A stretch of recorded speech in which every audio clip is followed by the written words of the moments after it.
ਇਹ palm beach ਦੀ ਗੱਲ ਹੈਗੀ ਆ, ਫਲੋਰੀਡਾ ਦੇ ਹਾਈਵੇ ਦੇ ਉੱਤੇ। ਤੇ ਉਹ ਤੋਂ ਬਾਅਦ ਜਦੋਂ ਉਸਨੂੰ ਉਹਨੇ ਕਿਹਾ ਵੀ ਮੈਂ ਤਾਂ ਸਿਟੀਜ਼ਨ ਆ, ਉਹ ਕਹਿੰਦੇ ਵੀ ਤੇਰੇ ਕੋਲ ਕੋਈ ਰਾਈਟ ਨਹੀਂ। ਸੋ ਇੰਨਾ ਧੱਕਾ ਕਰ ਰਹੇ ਸੀ। ਸੋ ਉਹ ਪੂਰੀ ਦੀ ਪੂਰੀ ਵੀਡੀਓ ਜਿਹੜੀ ਆ ਲੇਨ ਐਂਬਰੋਸੀਓਸ ਨੇ ਜੋ ਰਿਕਾਰਡ ਕੀਤੀ ਤੇ ਹੁਣ ਉਹ ਰਿਲੀਜ਼ ਕੀਤੀ ਹੈਗੀ ਆ। ਸੋ ਇਹ ਤੋਂ ਪਤਾ ਚੱਲ ਰਿਹਾ ਹੈਗਾ ਵੀ ਕਾਫੀ ਜ਼ਿਆਦਾ ਜਿਹੜਾ ਧੱਕਾ ਆ ਆਈਸ ਵਾਲੇ ਕਰ ਰਹੇ ਹੈਗੇ ਆ। ਬਹੁਤ ਵਾਰ ਲੋਕ ਕਹਿੰਦੇ ਨਹੀਂ ਜੀ ਡਰਨ ਦੀ ਜ਼ਰੂਰਤ ਨਹੀਂ, ਜਾਂ ਸਿਟੀਜ਼ਨ ਹੈਗੇ ਆ। ਸੋ ਇਦਾਂ ਦੀਆਂ ਜਦੋਂ ਐਗਜ਼ਾਮਪਲ ਆਉਂਦੀਆਂ, ਗਾਰਡੀਅਨ ਮੈਗਜ਼ੀਨ ਨੇ ਪੂਰੀ ਸਟੋਰੀ ਛਾਪੀ ਆ ਅੱਜ ਦੀ ਨੇ। ਸੋ ਬੰਦਾ ਬਹੁਤ ਹੈਰਾਨ ਹੋ ਜਾਂਦਾ ਵੀ ਇਹ ਦੇਖੋ ਕੀ ਕੁਝ ਜਿਹੜਾ ਆ ਵਾਪਰ ਰਿਹਾ ਹੈਗਾ ਜੀ। ਅਗਲੀ ਜਿਹੜੀ ਆ ਖਬਰ ਦੇ ਉੱਤੇ ਗੱਲ ਕਰਦੇ ਜਾਈਏ, ਰਾਸ਼ਟਰਪਤੀ ਟਰੰਪ ਨੇ ਇਜ਼ਰਾਈਲ ਨੂੰ ਕਿਹਾ ਵੀ ਹਮਾਸ ਦੇ ਉਲਟ ਜਿਹੜਾ ਕੰਮ ਆ, ਫਿਨਿਸ਼ ਦਾ ਜੌਬ, ਵੀ ਕੰਮ ਜਿਹੜਾ ਉਹ ਪੂਰਾ ਖਤਮ ਕਰ ਦੋ। ਸੀਜ਼ ਫਾਇਰ ਜਿਹੜੀ ਡੀਲ ਆ, ਉਹ ਕਹਿ ਰਹੇ ਆ ਵੀ ਉਹਨਾਂ ਨੂੰ ਨਜ਼ਰ ਆ ਰਹੀ ਆ, ਇਨ ਸਾਈਟ ਹੈਗੀ ਆ। 7 ਅਕਤੂਬਰ ਨੂੰ ਇਜ਼ਰਾਈਲ ਦੇ ਉੱਤੇ ਹਮਲਾ ਕੀਤਾ ਸੀ ਹਮਾਸ ਨੇ। ਉਸ ਤੋਂ ਬਾਅਦ ਦੇ ਵਿੱਚ ਇਜ਼ਰਾਈਲ ਦੇ ਦੁਆਰਾ ਲਗਾਤਾਰ ਹਮਾਸ ਦੇ ਉੱਤੇ ਗਾਜ਼ਾ ਪੱਟੀ ਦੇ ਵਿੱਚ ਜਿਹੜੇ ਹਮਲੇ ਆ ਉਹ ਤੇਜ਼ ਕੀਤੇ ਹੋਏ ਆ। ਕੱਲ ਪਰਸੋਂ ਦੀ ਖਬਰ ਆ, ਫਰਾਂਸ ਵਾਲੇ ਕਹਿ ਰਹੇ ਆ ਵੀ ਉਹ ਪੈਲਸਤੀਨ ਨੂੰ ਇੱਕ ਵੱਖਰੀ ਸਟੇਟ ਦੇ ਤੌਰ ਦੇ ਉੱਤੇ ਮਾਨਤਾ ਜਿਹੜੀ ਉਹ ਦੇਣਗੇ। ਉਧਰ ਇਜ਼ਰਾਈਲ ਦੇ ਅੰਦਰੂਨੀ ਜਿਹੜੀ ਪਾਰਲੀਮੈਂਟ ਆ, ਉਸ ਦੇ ਵਿੱਚ ਉਹਨਾਂ ਨੇ ਇਹ ਮਤਾ ਪਾਸ ਕਰ ਦਿੱਤਾ ਵੀ ਜਿਹੜਾ ਵੈਸਟ ਬੈਂਕ ਆ, ਜਿੱਥੇ ਬਾਕੀ ਪੈਲਸਤੀਨੀਅਨ ਰਹਿੰਦੇ ਆ, ਵੀ ਉਹ ਇਜ਼ਰਾਈਲ ਦਾ ਹੀ ਹਿੱਸਾ ਜਿਹੜਾ ਉਹ ਹੈਗਾ ਆ। ਸੋ 2 ਸਟੇਟ ਸੋਲਿਊਸ਼ਨ ਦਾ ਜਿਹੜਾ ਉੱਥੇ ਰੌਲਾ ਪੈਂਦਾ ਰਹਿੰਦਾ, ਉਸ ਦਾ ਪਤਾ ਨਹੀਂ ਵੀ ਆਉਂਦੇ ਦਿਨਾਂ ਦੇ ਵਿੱਚ ਕੋਈ ਭਵਿੱਖ ਹੈਗਾ ਆ ਜਾਂ ਨਹੀਂ। ਪਰ ਰਾਸ਼ਟਰਪਤੀ ਟਰੰਪ ਨੇ ਆਪਟਿਮਿਜ਼ਮ ਜਿਹੜਾ ਉਹ ਦਿਖਾਇਆ ਆ ਵੀ ਗਾਜ਼ਾ ਦੇ ਵਿੱਚ ਜਿਹੜੀ ਲੜਾਈ ਆ ਉਹ ਰੁਕ ਸਕਦੀ ਆ, ਵੀ ਜਿਹੜੇ ਹੌਸਟੇਜਸ ਆ ਉਹਨਾਂ ਨੂੰ ਰਿਲੀਜ਼ ਕੀਤਾ ਜਾ ਸਕਦਾ। ਕੱਲ ਵੀ ਤੁਸੀਂ ਚਰਚਾ ਜਿਹੜੀ ਇਸ ਦੇ ਉੱਤੇ ਕਰ ਰਹੇ ਸੀਗੇ, ਜਿਹੜਾ ਅਮਰੀਕੀ ਅਧਿਕਾਰੀਆਂ ਦੁਆਰਾ ਕਿਹਾ ਜਾ ਰਿਹਾ ਸੀ ਵੀ ਹਮਾਸ ਜਿਹੜਾ ਆ ਇਸ ਦੇ ਵਿੱਚ ਸਹਿਯੋਗ ਨਹੀਂ ਕਰ ਰਿਹਾ। ਸੋ ਹੁਣ ਇਜ਼ਰਾਈਲ ਨੂੰ ਕਿਹਾ ਜਾ ਰਿਹਾ ਹੈ ਰਾਸ਼ਟਰਪਤੀ ਟਰੰਪ ਉਹਨਾਂ ਦੇ ਦੁਆਰਾ ਵੀ ਕੰਮ ਨੂੰ ਜਿਹੜਾ ਉਹ ਪੂਰੀ ਤਰ੍ਹਾਂ ਫਿਨਿਸ਼ ਕਰੋ, ਖਤਮ ਕਰੋ, ਤਾਂ ਜੋ ਜਿਹੜੇ ਆਉਂਦੇ ਦਿਨਾਂ ਦੇ ਵਿੱਚ ਡੀਲ ਆ ਉਸ ਨੂੰ ਅੱਗੇ ਵਧਾਇਆ ਜਾ ਸਕੇ। ਅਗਲੀ ਖਬਰ ਵੱਲ ਚੱਲੀਏ। ਜਿਸ ਤਰ੍ਹਾਂ ਆਪਾਂ ਸਵੇਰੇ ਵੀ ਅਨਾਉਂਸ ਕੀਤਾ ਸੀ ਵੀ ਪ੍ਰੈਜ਼ੀਡੈਂਟ ਡੋਨਲਡ ਟਰੰਪ ਉਹਨਾਂ ਨੇ ਇੱਕ ਐਗਜ਼ੀਕਿਊਟਿਵ ਆਰਡਰ ਜਾਰੀ ਕੀਤਾ ਹੈ ਵੀ ਜਿਹੜੇ ਸ਼ਹਿਰ, ਕਾਉਂਟੀਜ਼ ਤੇ ਸਟੇਟਸ ਹੈਗੀਆਂ ਆ, ਉਹ ਹੋਮਲੈਸ ਲੋਕਾਂ ਨੂੰ ਚੱਕ ਸਕਦੀਆਂ ਜੋ ਸਟਰੀਟਸ ਦੇ ਉੱਤੇ ਹੈਗੇ ਆ। ਉਹਨਾਂ ਨੂੰ ਵੱਖ-ਵੱਖ ਹੋਮਲੈਸ ਸ਼ੈਲਟਰ 'ਚ ਰੱਖਿਆ ਜਾ ਸਕਦਾ ਹੈ ਤੇ ਜਿਹੜੇ ਬਿਮਾਰ ਹੈਗੇ ਉਹਨਾਂ ਦੀ ਟ੍ਰੀਟਮੈਂਟ ਕੀਤੀ ਜਾਣੀ ਚਾਹੀਦੀ ਹੈਗੀ ਆ। ਸੋ ਹੁਣ ਕੈਲੀਫੋਰਨੀਆ ਵਾਲੇ ਇਸ ਐਗਜ਼ੀਕਿਊਟਿਵ ਆਰਡਰ ਤੋਂ ਬਾਅਦ ਕੀ ਕਰਨਗੇ, ਕਿਉਂਕਿ ਸਭ ਤੋਂ ਵੱਡੀ ਜਿਹੜੀ ਪ੍ਰੋਬਲਮ ਆ ਕੈਲੀਫੋਰਨੀਆ ਦੇ ਵਿੱਚ ਇਸ ਟਾਈਮ ਹੋਮਲੈਸਨੈਸ ਦੀ ਬਣੀ ਹੋਈ ਹੈਗੀ ਆ।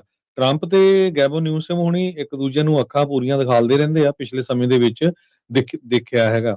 ਸੋ ਇਸ ਇਸ਼ੂ ਦੇ ਉੱਤੇ ਕਈ ਵਾਰੀ ਬਹਾਨਾ ਬਣਾ ਦਿੰਦੇ ਸੀ ਕਿ ਨਹੀਂ ਜੀ ਲੋਕਲ ਲਾਜ਼ ਆ, ਸਟੇਟ ਲਾਜ਼ ਆ, ਉਹ ਉਹਨਾਂ ਨੇ ਜੋ ਬਣਾਈ ਆ ਉਹਨਾਂ ਨੂੰ ਤੁਸੀਂ ਚੱਕ ਨਹੀਂ ਸਕਦੇ। ਤੇ ਹੁਣ ਜਦੋਂ ਇਹ ਆਰਡਰ ਜਿਹੜਾ ਆ ਐਗਜ਼ੀਕਿਊਟਿਵ ਆਰਡਰ ਜਾਰੀ ਕਰ ਦਿੱਤਾ ਗਿਆ, ਸੋ ਲੋਕਲ ਸਿਟੀਜ਼ ਨੂੰ ਤੇ ਕਾਉਂਟੀਜ਼ ਨੂੰ ਇਹ ਕੋਈ ਪ੍ਰੋਬਲਮ ਨਹੀਂ ਹੋਣੀ ਚਾਹੀਦੀ, ਨਾ ਹੀ ਜਿਹੜੀ ਸਟੇਟ ਆ ਉਹਨਾਂ ਨੂੰ ਇਹ ਪ੍ਰੋਬਲਮ ਹੋਣੀ ਚਾਹੀਦੀ ਹੈਗੀ ਆ।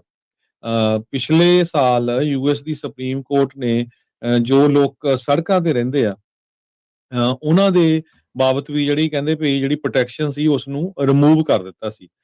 ਵੀ ਤੁਹਾਡੀ ਕੋਈ ਪ੍ਰੋਟੈਕਸ਼ਨ ਨਹੀਂ ਹੈਗੀ ਜੇ ਤੁਸੀਂ ਸੜਕ ਦੇ ਉੱਤੇ ਰਹਿੰਦੇ ਆ, ਵੀ ਉਹ ਪਲੇਸ ਨਹੀਂ ਹੈਗੀ ਸੌਣ ਲਈ ਜਾਂ ਰਹਿਣ ਦੇ ਲਈ। ਨਿਊਸਮ ਉਹਨਾਂ ਨੇ ਆਪਣੇ ਸ਼ਹਿਰ ਜੋ ਸਿਟੀਜ਼ ਆ ਉਹਨਾਂ ਨੂੰ ਪ੍ਰੈਸ਼ਰਾਈਜ਼ ਜ਼ਰੂਰ ਕੀਤਾ ਸੀ ਵੀ ਹੋਮਲੈਸਨੈਸ ਇੰਕੈਂਪਮੈਂਟਸ ਦੇ ਉੱਤੇ ਕ੍ਰੈਂਪ ਡਾਊਨ ਕਰੋ। ਇਹ ਟਰੰਪ ਦੇ ਆਰਡਰ ਤੋਂ ਪਹਿਲਾਂ ਦਾ ਆ। ਹੁਣ ਹਰ ਸ਼ਹਿਰ ਨੂੰ ਜਿਹੜਾ ਰਿਕੁਐਸਟ ਕੀਤਾ ਵੀ ਜਿਹੜੇ ਇਲੀਗਲ ਕੈਂਪ ਲੱਗੇ ਹੋਆ ਪਬਲਿਕ ਪ੍ਰਾਪਰਟੀ ਤੇ ਉਹਨਾਂ ਨੂੰ ਰਿਮੂਵ ਕੀਤਾ ਜਾਵੇ। ਬਹੁਤ ਸਾਰੇ ਸ਼ਹਿਰ ਜਿਹੜੇ ਮੰਨ ਰਹੇ ਸੀ, ਬਹੁਤ ਨਹੀਂ, ਪਰ ਹੁਣ ਜਿਸ ਹਿਸਾਬ ਦੇ ਨਾਲ ਟਰੰਪ ਉਹਨਾਂ ਨੇ ਐਗਜ਼ੀਕਿਊਟਿਵ ਆਰਡਰ ਜਾਰੀ ਕੀਤਾ ਤੇ ਮੈਨੂੰ ਲੱਗਦਾ ਵੀ ਜਿਹੜਾ ਸਾਰਾ ਕ੍ਰੈਡਿਟ ਆ ਉਹ ਪ੍ਰੈਜ਼ੀਡੈਂਟ ਡੋਨਲਡ ਟਰੰਪ ਹੁਣੀ ਲੈ ਜਾਣਗੇ। ਜੀ। ਅਗਲੀ ਗੱਲ ਕਰੀਏ, ਰਾਸ਼ਟਰਪਤੀ ਟਰੰਪ ਨੇ ਜਿਹੜੀ ਸਕੂਲ ਫੰਡਿੰਗਸ ਦੇ ਬਿਲੀਅਨਸ ਆਫ ਡਾਲਰ ਰੋਕ ਦਿੱਤੇ ਸੀ। ਕਹਿੰਦੇ ਵੀ ਤਕਰੀਬਨ 1 ਮਹੀਨੇ ਦੇ ਲਈ ਇਹ ਜਿਹੜੇ ਡਾਲਰਸ ਆ, ਰਾਸ਼ੀ ਆ, ਰੁਕੀ ਰਹੀ ਆ। ਅੱਜ ਕਹਿੰਦੇ ਵੀ ਇਹ ਪਤਾ ਲੱਗਾ ਆ ਵੀ ਯੂਐਸ ਐਜੂਕੇਸ਼ਨ ਦਾ ਜਿਹੜਾ ਡਿਪਾਰਟਮੈਂਟ ਆ ਉਹਨਾਂ ਨੇ ਹੁਣ ਇਹ ਬਿਆਨ ਦਿੱਤਾ ਆ ਵੀ ਆਉਂਦੇ ਹਫਤੇ ਦੇ ਵਿੱਚ, ਅਗਲੇ ਹਫਤੇ ਤੋਂ ਜਿਹੜੀ ਮਨੀ ਆ ਉਹ ਰਿਲੀਜ਼ ਕਰਨੀ ਸ਼ੁਰੂ ਕਰਨਗੇ। ਕੁਛ ਜਿਹੜੇ ਸਕੂਲ ਦੇ ਅਧਿਕਾਰੀ ਆ ਅਜੇ ਖੁਸ਼ੀ ਨਹੀਂ ਮਨਾ ਰਹੇ। ਕਹਿੰਦੇ ਵੀ ਜਿੰਨੀ ਦੇਰ ਤੱਕ ਅਸੀਂ ਆਪਣੇ ਹੱਥ ਦੇ ਵਿੱਚ ਕੈਸ਼ ਜਾਂ ਮਨੀ ਨੂੰ ਨਹੀਂ ਦੇਖਦੇ, ਉਨੀ ਦੇਰ ਤੱਕ ਸਾਡੇ ਮਨ ਦੇ ਵਿੱਚ ਜਿਹੜੀ ਚਿੰਤਾ ਆ ਉਹ ਬਣੀ ਰਹਿਣੀ ਸੀਗੀ। ਸੋ 58 ਕਾਉਂਟੀ ਦੇ ਜਿਹੜੇ ਸੁਪਰੀਡੈਂਡੈਂਟ ਆ ਕੈਲੀਫੋਰਨੀਆ ਦੇ, ਉਹਨਾਂ ਦੀ ਜਿਹੜੀ ਆਰਗੇਨਾਈਜੇਸ਼ਨ ਆ ਕੈਲੀਫੋਰਨੀਆ ਕਾਉਂਟੀ ਸੁਪਰੀਡੈਂਡੈਂਟਸ, ਉਹਨਾਂ ਦੇ ਜਿਹੜੇ ਸਪੋਕਸਪਰਸਨ ਕੇਂਦਰਾ ਬ੍ਰਿਟ, ਉਹਨਾਂ ਨੇ ਇਹ ਜਿਹੜੀ ਜਾਣਕਾਰੀ ਦਿੱਤੀ। ਕਹਿੰਦੇ ਵੀ ਸਾਨੂੰ ਹੁਣ ਆਸਾਂ ਉਮੀਦਾਂ ਅੱਗੇ ਦੇ ਨਾਲੋਂ ਜਿਹੜੀਆਂ ਉਹ ਵਧੀਆਂ ਆ, ਪਰ ਕਹਿੰਦੇ ਵੀ ਹੁਣ ਅਗਲੇ ਹਫ਼ਤੇ ਹੀ ਆਪਾਂ ਨੂੰ ਇਵੈਂਚੁਅਲੀ ਜਿਹੜਾ ਪਤਾ ਲੱਗੂਗਾ ਵੀ ਇਹ ਜਿਹੜੇ ਫੰਡਸ ਆ ਸਾਡੇ ਕੋਲ ਪਹੁੰਚਦੇ ਆ ਜਾਂ ਨਹੀਂ। ਫੈਡਰਲ ਸਰਕਾਰ ਦੇ ਨਾਲ ਕੈਲੀਫੋਰਨੀਆ ਦਾ ਇਹ ਜਿਹੜਾ ਡਿਪਾਰਟਮੈਂਟ ਆਫ ਐਜੂਕੇਸ਼ਨ ਆ ਉਹ ਕੰਮ ਕਰਨਾ ਸ਼ੁਰੂ ਕਰ ਦਿੰਦਾ ਹੈ ਸਪਰਿੰਗ ਮਹੀਨੇ ਦੇ ਸਪਰਿੰਗ ਦੇ ਵਿੱਚ ਹੀ, ਤਾਂ ਜੋ ਅਗਲੇ ਅਕੈਡਮਿਕ ਸੈਸ਼ਨ ਦੇ ਲਈ ਜਿਹੜੀ ਰਾਸ਼ੀ ਆ ਅਲਾਟ ਹੋਈ ਆ ਉਸ ਦੇ ਲਈ ਜਿਹੜੇ ਪ੍ਰੋਗਰਾਮਸ ਕੀ ਉਲੀਕੇ ਗਏ ਆ, ਕਿੱਥੇ ਰਾਸ਼ੀ ਸਪੈਂਡ ਹੋਣੀ ਆ, ਉਹਦੇ ਬਾਰੇ ਜਿਹੜੀ ਚਰਚਾ ਆ ਉਹ ਹੋ ਸਕੇ। ਟਰੰਪ ਐਡਮਿਨਿਸਟ੍ਰੇਸ਼ਨ ਨੇ ਤਕਰੀਬਨ $800 ਮਿਲੀਅਨ ਜੋ ਇਹਨਾਂ ਕੰਮਾਂ ਦੇ ਲਈ ਵਰਤਿਆ ਜਾਣਾ ਸੀ, ਜਿਸ ਨੂੰ ਅਸੈਂਸ਼ੀਅਲ ਸਰਵਿਸਿਜ਼ ਕਿਹਾ ਜਾ ਰਿਹਾ ਸੀ ਕੈਲੀਫੋਰਨੀਆ ਦੇ ਵਿੱਚ, ਜਿਹੜੇ ਸਕੂਲਾਂ ਨਾਲ ਸੰਬੰਧਿਤ ਆ, ਜਿਨ੍ਹਾਂ 'ਚ after school programme, professional development for teachers ਤੇ ਹੋਰ ਕਈ ਪ੍ਰੋਗਰਾਮ ਜਿਹੜੇ ਉਹ ਜੁੜੇ ਹੋਏ ਸੀ। ਐਡਮਿਨਿਸਟ੍ਰੇਸ਼ਨ ਨੇ ਤਕਰੀਬਨ ਇਸ ਤੋਂ ਇਲਾਵਾ $100 ਮਿਲੀਅਨ ਜਿਹੜੀ ਅਡਲਟ ਐਜੂਕੇਸ਼ਨ, ਜਿਹਦੇ ਬਾਰੇ ਆਪਾਂ ਅਕਸਰ ਕਹਿੰਦੇ ਰਹਿੰਦੇ ਵੀ ਜੇ ਇੰਗਲਿਸ਼ ਸਿੱਖਣੀ ਆ ਤੇ ਫ੍ਰੀ ਆਪਾਂ ਨੂੰ ਸਿਖਾਈ ਜਾਂਦੀ ਆ, ਉਹ ਫੈਡਰਲ ਮਨੀ ਜਿਹੜੀ ਆਉਂਦੀ ਸੀ ਉਹਦੇ ਜ਼ਰੀਏ ਜਿਹੜੇ ਉਹ ਸਿਖਾਇਆ ਜਿਹੜਾ ਉਹ ਜਾਂਦਾ ਸੀਗਾ, ਉਸ ਨੂੰ ਵੀ ਜਿਹੜਾ ਉਹਨਾਂ ਨੇ ਰੋਕ ਕੇ ਰੱਖਿਆ ਹੋਇਆ ਸੀ। ਇਸ ਦੇ ਚੱਲਦਿਆਂ ਕਈ ਕੈਲੀਫੋਰਨੀਆ ਦੀਆਂ ਕਾਉਂਟੀਜ਼ ਨੇ ਜਿਹੜੇ ਕਾਮੇ ਆ, ਵਰਕਰਸ ਆ, ਉਹਨਾਂ ਨੂੰ ਲੇ ਆਫ ਵੀ ਕਰ ਦਿੱਤਾ ਸੀ ਜਦੋਂ ਇਹ ਅਨਾਉਂਸਮੈਂਟ ਹੋਈ ਸੀ ਵੀ ਇਹ ਜਿਹੜੀ ਰਾਸ਼ੀ ਆ ਉਸ ਨੂੰ ਇਹਨਾਂ ਨੇ ਰੋਕ ਦਿੱਤਾ ਆ। ਅਟਾਰਨੀ ਜਨਰਲ ਜਿਹੜੇ ਰੌਬ ਬੌਂਟਾ ਆ, ਉਹਨਾਂ ਨੇ ਲਾਸੂਟ ਦਰਜ ਕੀਤਾ ਸੀ ਟਰੰਪ ਪ੍ਰਸ਼ਾਸਨ ਦੇ ਉਲਟ। ਐਜੂਕੇਸ਼ਨ ਜਿਹੜੀ ਸਕੱਤਰ ਲਿੰਡਾ ਮੈਕਮੋਹਨ, ਜਿਹੜੀ ਵਰਲਡ ਵਾਈਡ ਜਿਹੜੀ ਰੈਸਲਿੰਗ ਦੇ ਵਿੱਚੋਂ ਸੀਗੀ, ਉਹਦਾ ਕੰਮ ਕੋਈ ਨਹੀਂ ਸੀ ਉਹਦਾ ਐਜੂਕੇਸ਼ਨ ਵਾਲੇ ਪਾਸੇ, ਤੇ ਉਹ ਆਰਗਿਊ ਜਿਹੜਾ ਉਹ ਕਰ ਰਹੇ ਸੀਗੇ ਵੀ ਇਹ ਡਿਸਪਰਸ ਜਾਨੂੰ ਕਰਨੇ ਪੈਣੇ ਆ ਫੰਡਸ, ਕਿਉਂਕਿ ਕਾਂਗਰਸ ਨੇ ਇਸ ਨੂੰ ਅਪਰੋਪਰੀਏਟ ਕੀਤਾ ਹੈ। ਸੋ ਹੁਣ ਐਜੂਕੇਸ਼ਨ ਡਿਪਾਰਟਮੈਂਟ ਇਵੈਂਚੁਅਲੀ ਇਸ ਗੱਲ ਨੂੰ ਮੰਨਿਆ ਆ ਤੇ ਕਹਿੰਦੇ ਅਗਲੇ ਹਫ਼ਤੇ ਤੋਂ ਇਹ ਜਿਹੜੀ ਰਾਸ਼ੀ ਆ ਇਹਨਾਂ ਪ੍ਰੋਗਰਾਮਸ ਦੇ ਲਈ ਜਿਹੜੀ ਰੋਕੀ ਗਈ ਸੀ ਉਸ ਨੂੰ ਦੁਬਾਰਾ ਮੁੜ ਬਹਾਲ ਕੀਤਾ ਜਾਵੇਗਾ। ਜੀ। ਅਗਲੀ ਖਬਰ ਪਰ ਚਲੀਏ। ਫੈਡਰਲ ਫੰਡਿੰਗ ਜੋ ਕੱਟ ਕੀਤੀ ਗਈ ਹੈ ਐਨਪੀਆਰ ਤੇ ਪੀਵੀਐਸ ਸਟੇਸ਼ਨ ਦੀ, ਉਹ ਕਹਿੰਦੇ ਵੀ ਹੁਣ ਅਸੀਂ ਸਟਾਫ ਨੂੰ ਲੇ ਆਫ ਕਰਨ ਜਾ ਰਹੇ ਹਾਂ ਤੇ ਬਹੁਤ ਸਾਰੇ ਜਿਹੜੇ ਪ੍ਰੋਗਰਾਮਸ ਆ ਉਹ ਵੀ ਕੱਟ ਕੀਤੇ ਜਾਣਗੇ ਤੇ ਸਾਡੇ ਕੋਲ ਹੁਣ ਹੋਰ ਕੋਈ ਚੁਆਇਸ ਤਾਂ ਹੈ ਨਹੀਂ। ਦਰਜਨ ਦੇ ਕਰੀਬ ਕੈਲੀਫੋਰਨੀਆ ਦੇ public broadcasting stations will lose millions of dollars, ਜੋ ਫੰਡਿੰਗ ਆਉਂਦੀ ਆ ਜਿਹੜੀ ਹੁਣੇ ਰਿਪਬਲਿਕਨਸ ਨੇ ਕਾਂਗਰਸ ਦੇ ਵਿੱਚ ਵੋਟ ਆਊਟ ਕਰ ਦਿੱਤੀ ਹੈਗੀ ਆ, ਕਿਉਂਕਿ ਟਰੰਪ ਨਹੀਂ ਕਹਿੰਦੇ ਸੀ ਵੀ ਇਹ ਸਟੇਸ਼ਨ ਜਿਹੜੇ ਆ ਕੱਟ ਹੋਣੇ ਚਾਹੀਦੇ ਆ।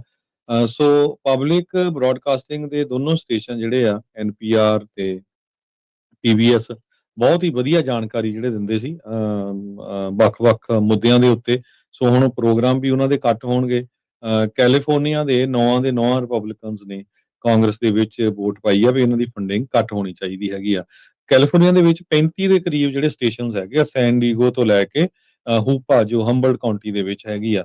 ਬਹੁਤ ਸਾਰੇ ਜਿਹੜੇ ਪੇਂਡੂ ਏਰੀਏਜ਼ ਹੈਗੇ ਆ ਉਹਨਾਂ ਦੇ ਵਿੱਚ ਜਿਹੜੀ ਇਸ ਫੰਡਿੰਗ ਘੱਟ ਦਾ ਬਹੁਤ ਵੱਡਾ ਅਸਰ ਹੋਊਗਾ। ਸ਼ੋਜ਼ ਘੱਟ ਹੋ ਜਾਊਗੇ ਤੇ ਲੋਕ ਜਿਹੜੀਆਂ ਆ ਉਹ ਜੌਬਸ ਲੂਜ਼ ਕਰ ਦੇਣਗੇ। ਸੋ ਐਨਪੀਆਰ ਨੇ ਇਹ ਕਿਹਾ ਵੀ ਆਪਾਂ ਹੁਣ ਕੋਸ਼ਿਸ਼ ਕਰਾਂਗੇ ਫੰਡ ਰੇਜ਼ਿੰਗ ਦੇ ਲਈ ਵੀ ਕਿੰਨੇ ਕੁ ਪੈਸੇ ਜਿਹੜੇ ਆ ਫੰਡ ਰੇਜ਼ਿੰਗ ਦੇ ਰਾਹੀਂ ਉਹਨਾਂ ਨੂੰ ਮਿਲ ਸਕਦੇ ਹੈਗੇ ਆ। ਅਗਲੀ ਖਬਰ ਫੰਡ ਰੇਜ਼ਿੰਗ ਦੇ ਨਾਲ ਹੀ ਸੰਬੰਧਿਤ ਹੈ ਹਰਜੋਤ ਸਿੰਘ ਜੀ। ਇੱਕ ਫਾਇਰ ਏਡ ਕਰਕੇ ਕਨਸਰਟ ਕਰਾਇਆ ਗਿਆ ਸੀ। ਜਿਹੜੇ ਵਾਈਲਡ ਫਾਇਰਸ ਤੋਂ ਪ੍ਰਭਾਵਿਤ ਪੀੜਤ ਵਿਕਟਮ ਸੀਗੇ ਜਾਂ ਉਹ ਪਰਿਵਾਰ ਸੀ ਜਾਂ ਉਹ ਲੋਕ ਸੀ, ਉਹਨਾਂ ਨੂੰ ਇਸ ਦੇ ਵਿੱਚੋਂ ਰਾਸ਼ੀ ਜਿਹੜੀ ਉਹ ਦਿੱਤੀ ਜਾਣੀ ਸੀ। ਕੈਲੀਫੋਰਨੀਆ ਦੇ ਜਿਹੜੇ ਕਾਂਗਰਸਮੈਨ ਕੈਵਿਨ ਕੈਲੀ ਆ, ਉਹਨਾਂ ਨੇ ਹੁਣ ਚਿੱਠੀ ਲਿਖੀ ਆ, ਆਖਿਆ ਆ ਅਟਾਰਨੀ ਜਨਰਲ ਪੈਮ ਬੌਂਡੀ ਨੂੰ ਵੀ ਇਨਵੈਸਟੀਗੇਸ਼ਨ ਜਿਹੜੀ ਉਹ ਇਸ ਦੇ ਵਿੱਚ ਕੀਤੀ ਜਾਵੇ ਵੀ ਜਿਹੜਾ ਇਸ ਕਨਸਰਟ ਦੇ ਜ਼ਰੀਏ $100 ਮਿਲੀਅਨ ਡੋਨੇਸ਼ਨਸ ਇਕੱਠੀਆਂ ਹੋਈਆਂ ਸੀ ਫਾਇਰ ਏਡ ਬੈਨੀਫਿਟ ਕਨਸਰਟ ਦੇ ਜ਼ਰੀਏ, ਉਹ ਕਿੱਧਰ ਨੂੰ ਜਿਹੜੇ ਉਹ ਜਾ ਰਹੇ ਆ। ਕੈਲੀਫੋਰਨੀਆ ਡਾਇਰੈਕਟਲੀ ਵਿਕਟਮਸ ਦੇ ਨਾਲ ਨਹੀਂ ਕੰਮ ਕਰ ਰਿਹਾ ਇਹਨਾਂ ਡੋਨੇਸ਼ਨਸ ਨੂੰ ਡਿਸਬਰਸ ਕਰਨ ਦੇ ਲਈ।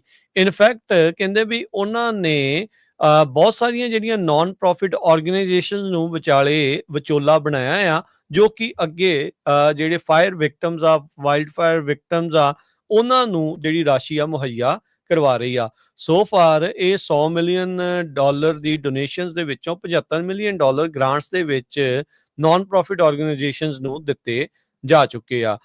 ਜਿਹੜੇ ਰਿਪਰੈਜ਼ੈਂਟੇਟਿਵ ਕੈਲੀਫੋਰਨੀਆ ਦੇ ਕਾਂਗਰਸਮੈਨ ਕੈਵਿਨ ਕੈਲੀ ਆ, ਉਹਨਾਂ ਦਾ ਇਹ ਕਹਿਣਾ ਆ ਵੀ ਅਸੀਂ ਡਿਮਾਂਡ ਕਰਦੇ ਆ ਪਾਰਦਰਸ਼ਤਾ ਨੂੰ, ਟਰਾਂਸਪੇਰੈਂਸੀ ਨੂੰ, ਕਿ ਹਾਊਸ ਦੇ ਫਲੋਰ ਤੋਂ ਖੜ ਕੇ ਜਿਹੜਾ ਉਹਨਾਂ ਨੇ ਇਸ ਦੇ ਬਾਰੇ ਸਵਾਲ ਜਿਹੜੇ ਉਹ ਪੁੱਛੇ ਆ। ਸੋ ਫਾਇਰ ਏਡ ਮੇਨਟੇਨ ਕਰ ਰਿਹਾ ਵੀ ਉਹਨਾਂ ਦਾ ਜਿਹੜੇ ਪਲਾਨ ਆ ਉਹਦੇ ਵਿੱਚ ਜਿਹੜੇ ਟਰਸਟਿਡ ਨਾਨ ਪ੍ਰੋਫਿਟਸ ਆ, ਜਿਨ੍ਹਾਂ ਉੱਤੇ ਭਰੋਸਾ ਆ, ਉਹਨਾਂ ਨੂੰ ਹੀ ਇਹਨਾਂ ਗ੍ਰਾਂਟਸ ਦੇ ਲਈ ਅਪਲਾਈ ਕਰਨ ਨੂੰ ਆਖਿਆ ਗਿਆ ਆ।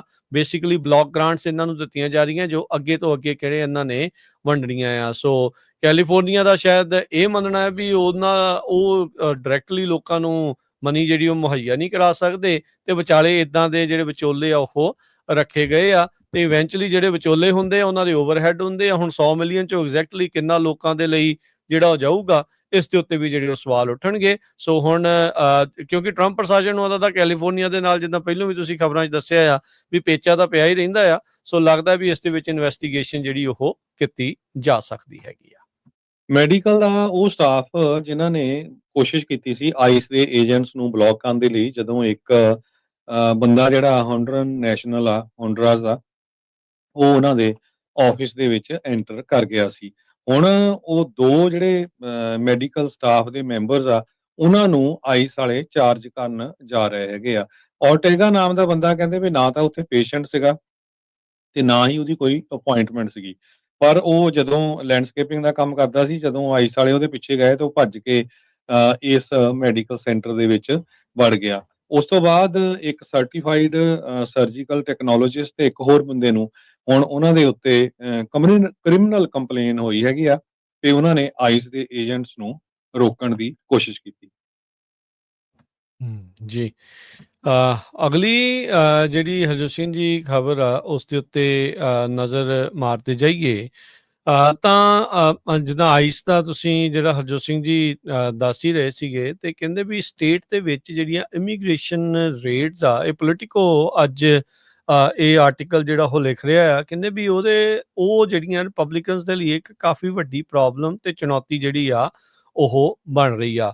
ਕੈਲੀਫੋਰਨੀਆ ਦੇ ਰਿਪਬਲਿਕਨਸ ਦੇ ਮਨਾਂ ਦੇ ਵਿੱਚ ਕਹਿੰਦੇ ਵੀ ਇੱਕ ਚਿੰਤਾ ਜਿਹੜੀ ਹੁਣ ਇਮੀਗ੍ਰੇਸ਼ਨ ਰੇਟ ਨੂੰ ਲੈ ਕੇ ਉਹ ਸਤਾ ਰਹੀ ਆ। ਮਾਸਕਡ ਏਜੰਟਸ ਜੋ ਨੇਬਰਹੁੱਡਸ ਦੇ ਵਿੱਚ ਟੈਕਟੀਕਲ ਗੀਅਰ ਪਾ ਕੇ ਘੁੰਮਦੇ ਆ, ਤੇ ਕਹਿੰਦੇ ਵੀ ਨੈਸ਼ਨਲੀ ਤੇ ਖਾਸ ਕਰਕੇ ਕੈਲੀਫੋਰਨੀਆ ਦੇ ਵਿੱਚ ਉਸ ਦੀ ਜਿਹੜੀ ਇਮੇਜ ਆ, ਉਹ ਓਵਰਆਲ ਉਲਟ ਜਿਹੜੀ ਆ ਉਹ ਇਸ ਚੀਜ਼ 'ਚ ਜਾ ਰਹੀ ਆ। ਨੋ ਡਾਊਟ ਉਸ ਦੇ ਸਮਰਥਕ ਵੀ ਬਹੁਤ ਹੈਗੇ ਨੇ, ਪਰ ਕੈਲੀਫੋਰਨੀਆ ਜਿੱਦਾਂ ਆਪਾਂ ਜਾਣਦੇ ਆ ਵੀ ਬਲੂ ਸਟੇਟ ਹੋਣ ਕਰਕੇ ਇੱਥੇ ਲੋਕਾਂ ਦੀ ਇਹਨਾਂ ਚੀਜ਼ ਦੇ ਪ੍ਰਤੀ ਜਿਹੜੀ ਭਾਵਨਾ ਹੈ ਉਹ ਟੋਟਲੀ ਉਲਟ ਵੀ ਚੱਲਦੀ ਹੈ। ਜਿੱਦਾਂ ਤੁਸੀਂ ਸ਼ੁਰੂਆਤ 'ਚ ਵੀ ਦੱਸਿਆ ਵੀ ਇੱਕ ਯੂਐਸ ਸਿਟੀਜ਼ਨ ਨੂੰ ਕਹਿ ਰਹੇ ਆ ਵੀ ਤੇਰਾ ਕੋਈ ਅਖਤਿਆਰ ਨਹੀਂ, ਤੇਰਾ ਕੋਈ ਹੱਕ ਨਹੀਂ, ਤੇਰਾ ਕੋਈ ਰਾਈਟ ਨਹੀਂ ਆ।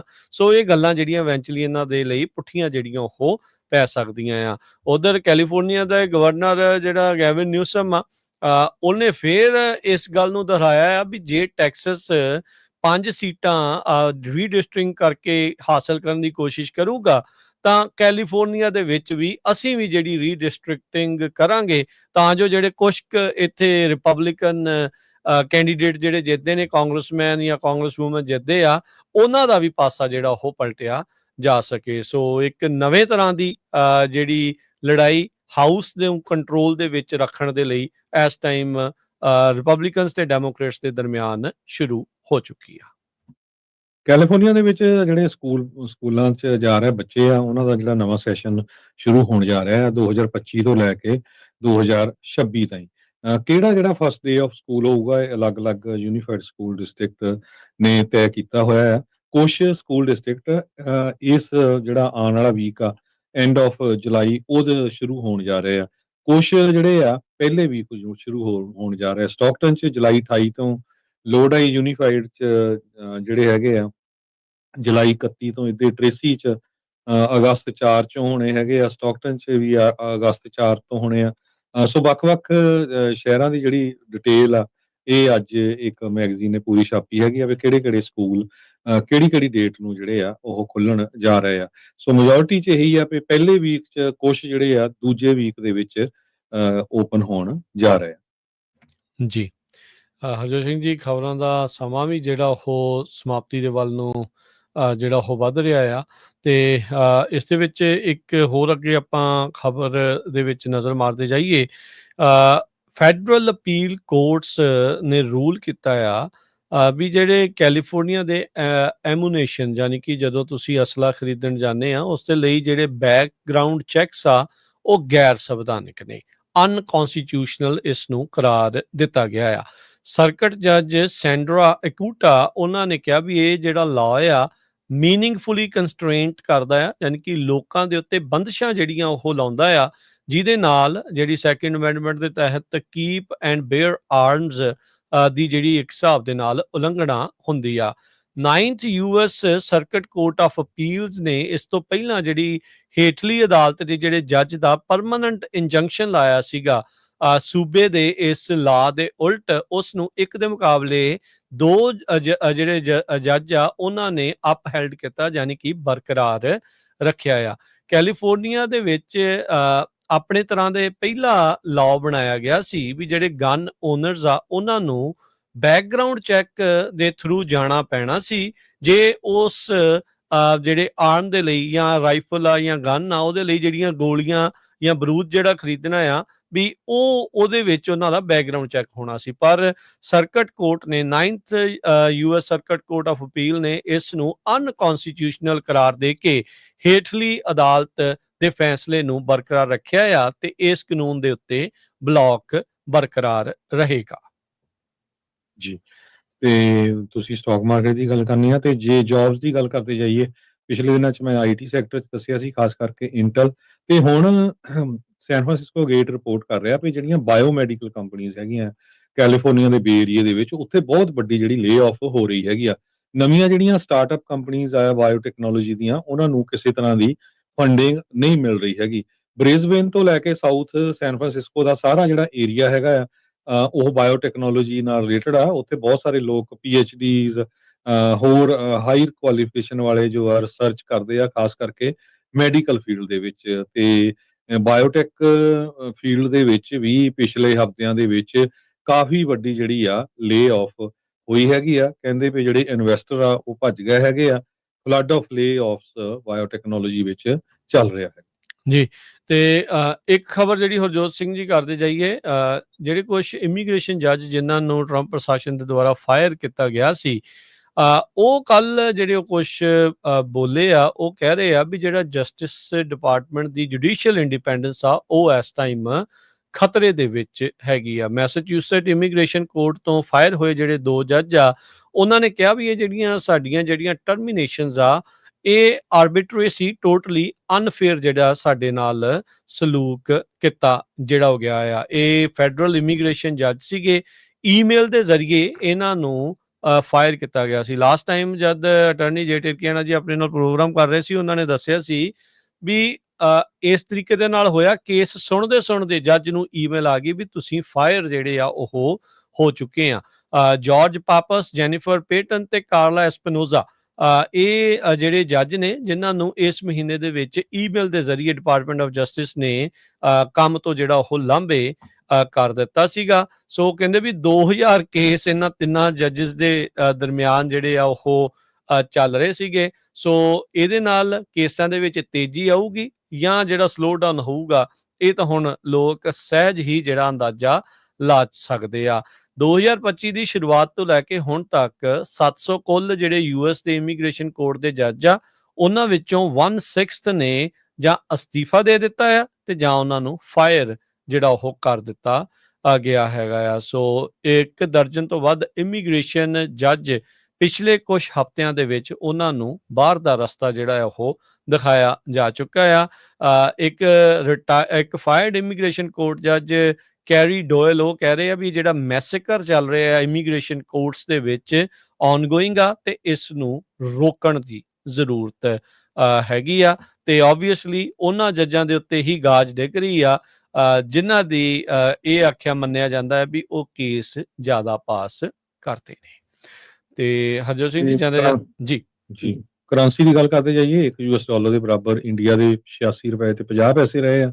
ਇੱਕ ਯੂਐਸ ਡਾਲਰ ਦੇ ਬਰਾਬਰ ਪਾਕਿਸਤਾਨ ਦੇ 283 ਰੁਪਏ ਤੇ 40 ਪੈਸੇ, ਇੱਕ ਯੂਐਸ ਡਾਲਰ ਦੇ ਬਰਾਬਰ ਕੈਨੇਡਾ ਦੇ $1 ਤੇ 37 ਸੈਂਟ। ਮਾਰਕੀਟਸ ਦੇ ਵਿੱਚ ਅੱਜ ਵੀਕਐਂਡ ਤੋਂ ਪਹਿਲਾਂ ਸ਼ੁੱਕਰਵਾਰ ਦੇ ਦਿਨ ਦੀ ਸਮਾਪਤੀ ਤੇ ਡਾਓ ਜੋਨ 208 ਪੁਆਇੰਟ ਵੱਧ ਕੇ 44,902 ਤੇ ਬੰਦ ਹੋਇਆ। S&P 25 ਪੁਆਇੰਟ ਵੱਧ ਕੇ 6399 ਦੇ ਉੱਤੇ, ਨੈਸਡੈਕ 50 ਪੁਆਇੰਟ ਵੱਧ ਕੇ 21,108 ਦੇ ਉੱਤੇ। ਸੋਨੇ ਦਾ ਭਾਅ $3339 ਪ੍ਰਤੀ ਆਉਂਸ, ਕੱਚੇ ਤੇਲ ਦੀ ਕੀਮਤ $65 ਪ੍ਰਤੀ ਬੈਰਲ ਰਹੀ ਆ। 10 year yield 4.39%, ਕ੍ਰਿਪਟੋ ਕਰੰਸੀ ਚ ਬਿਟਕੋਇਨ 1,17,529 ਤੇ ਇਥੀਰੀਅਮ 3700 ਤੇ $21 ਦੇ ਬਰਾਬਰ ਚੱਲ ਰਿਹਾ ਹੈ। ਸੋ ਇੱਥੇ ਹੀ ਸਰੋਤਿਆਂ ਤੋਂ ਇਜਾਜ਼ਤ ਲੈਂਦੇ ਹਾਂ। ਮੇਰੇ ਹਰਜੋਤ ਸਿੰਘ ਵੱਲੋਂ, ਮੇਰੇ ਰਾਜਕਨਵੀਰ ਸਿੰਘ ਵੱਲੋਂ ਆਪ ਸਭ ਨੂੰ ਪਿਆਰ ਸਤਿਕਾਰ ਸੈਨਿਕੀ ਜਿਹੀ ਸਤਿ ਸ੍ਰੀ ਅਕਾਲ। ਜਿੰਨੇ ਵਾਸਤੇ ਰਹੋ, ਹੱਸਦੇ ਖੇਲਦੇ ਰਹੋ, ਸੁਣਦੇ ਰਹੋ, ਦੇਖਦੇ ਰਹੋ ਪੰਜਾਬੀ ਰੇਡੀਓ USA। US